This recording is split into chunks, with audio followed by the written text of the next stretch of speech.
There's great controversy in Bible study about who the sons of God are. I've already demonstrated to you in the first message in this series that the phrase sons of God is a biblically appropriate term that is used in the Bible to describe who? Angels. So what is Jude 6 and 2 Peter telling us? They're telling us that there was a group of angels that left their own habitation, that left their first estate, and in punishment for what they did, God has them chained under and waiting a day of judgment, and they are bound where? In hell. Right? Let's think about this. I showed you already that the angels in the Bible are always what? The angels in the Bible don't what? They don't die and they don't get married. We went over that too, right? So these angels that left their own habitation, look at Genesis chapter 6 verse 1.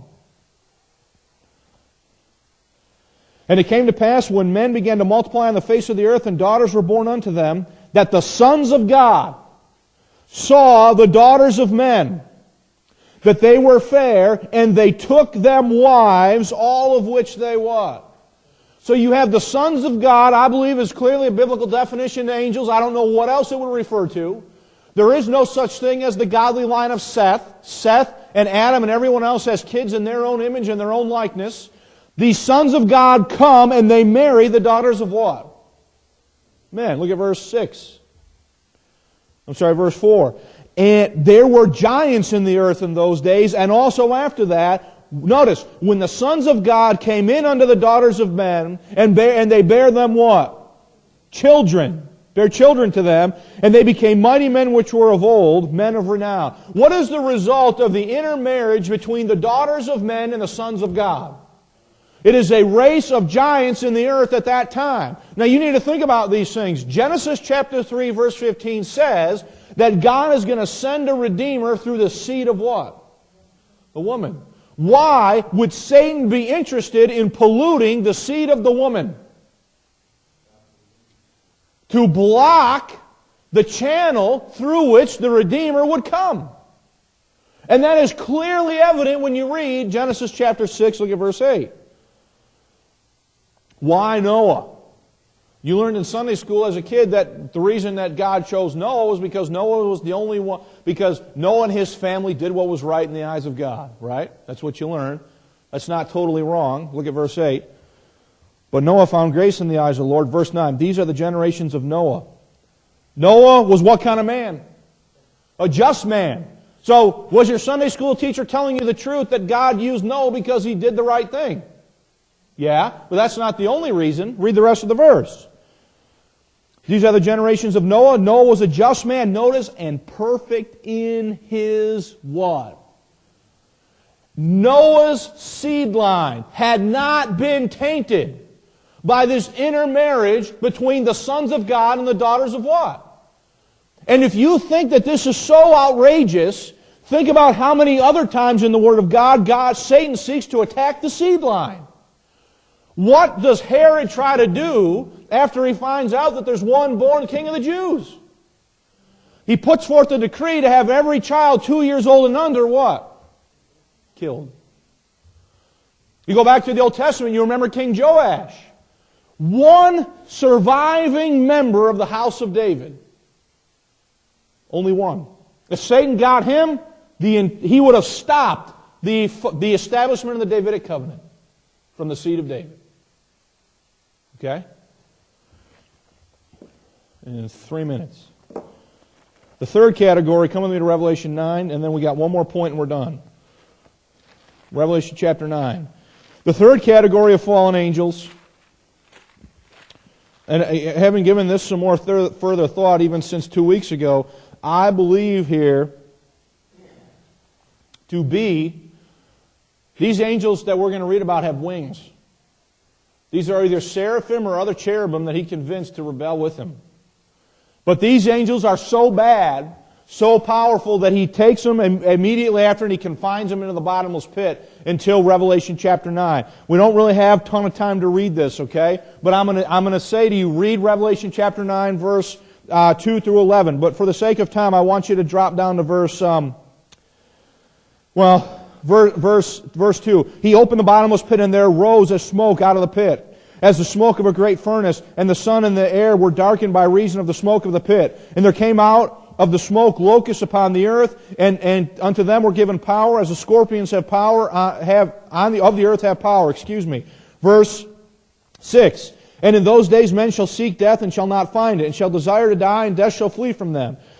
And the shapes of the locusts were like unto horses, prepared unto battle. And their heads were as it were, and on their heads were, as it were, crowns like gold. And their faces were faces of what? Men. And they had hair as the hair of a woman, and their teeth as the teeth of a lion, and so on. And they are freed out of the bottomless pit to go out on the earth and smite those who do not have the seal of God on their forehead. So I believe you have three categories of fallen angels. You have angels that are free and unrestricted. You have angels that left their own habitation, cohabited with the daughters of men, and that God punished them in chains of darkness in hell until the day of judgment. Then you have a third group that were so bad that he immediately confines them to the pit until they're released in Revelation chapter 9. Okay? Now, one last thing. Who has long hair? Who's got wings? Cherubim. Who's got long hair according to Revelation chapter 9? What kind of angels? Not the elect angels, but who?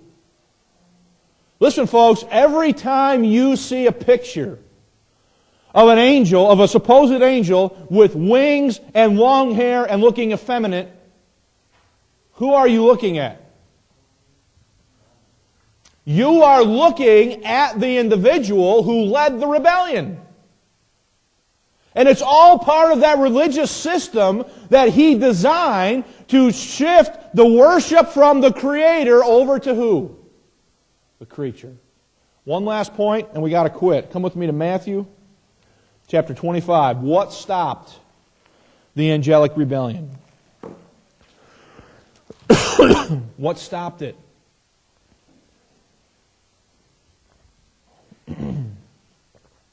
Matthew chapter 25, verse 41. Matthew chapter 25, verse 41. Then shall he say unto them on his left hand, Depart from me, ye cursed, into everlasting what? Fire. Prepared for who? Who was it prepared for? It is the creation of the lake of fire, folks. A punishment that is so terrible, that is so dastardly, that it stops the angelic mutiny in its tracks. Because the angelic hosts now know what the punishment that will await them is for eternity if they follow this cherub, this guy Lucifer, in his rebellion against who? God. And so God creates the lake of fire, He creates it, and as soon as it's created, they look at that and they say, oh, not for me. I'm done with that.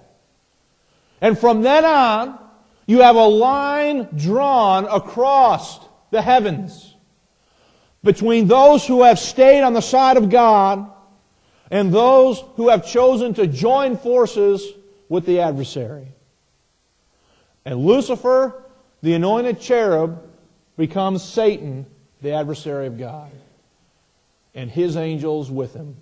Underneath the blood. You've been watching Just Grace It, a production of Grace Life Bible Church. Salvation is free. Put your faith in the shed blood of Christ as the only payment for your sins. If you are interested in joining a community of believers who rejoice in who God has made them in Jesus Christ, call or write to us or visit us online at justgraceit.com.